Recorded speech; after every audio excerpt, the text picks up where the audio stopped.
হতাশ, tension, depression, bag কিশোরের লাডিমের মতো এমনি করে ঘুরাই জাস্ট ফলাই। জীবনে এরকম আমিও ডিপ্রেশন। 25,000 টাকা দিয়ে আম বেচা শুরু করছি। আমি লজ্জা পাই নাই, লজ্জা পাই নাই আমি, কারণ আমি বিশ্ববিদ্যালয় থেকে তখন মাস্টার্স কমপ্লিট করি।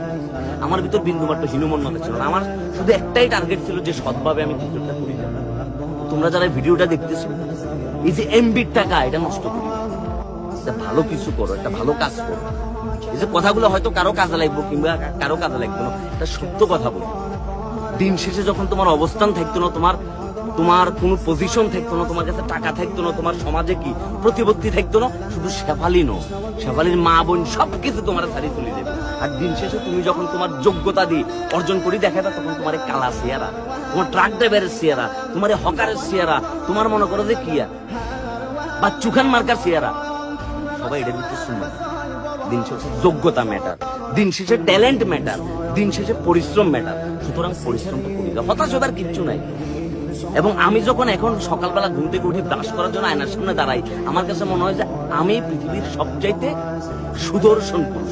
আমার চাইতে বড় সুদর্শন পুরুষ আর কেউ নেই। দেখতে বিচ্ছিরি লাগবে, দাঁতের মাঝখানে ফাঁক, মনে হইতেছে কি রাশিয়ার সাবমেরিন ডুবি দেবো। এটাই আমার কাছে মনে হচ্ছে I am the best, no one can beat me until I beat myself. আমারে কেউ হারাইতে পারতো না যতক্ষণ আমি নিজে হারামতো। সুতরাং প্রতিদ্বন্দ্বীটা নিজের সাথে, মানুষের সাথে নাই। তোমার সাথে কেউ প্রতিদ্বন্দ্বী করতেছে, বাদ দাও, তারা ছাড়ি দাও, তুমি জাস্ট তোমার দিকে ফোকাস দাও ভাইয়া। সুতরাং পরিশ্রম করি যাও, পরিশ্রম করি যাবে নীরবে। আর তোমার পরিশ্রমের সাকসেস দিয়ে যখন আওয়াজ দেবো, তখন পুরো এলাকা দেখবে নিজেরা চান্দা তুলি ডিজে পার্টি করতেছে। আর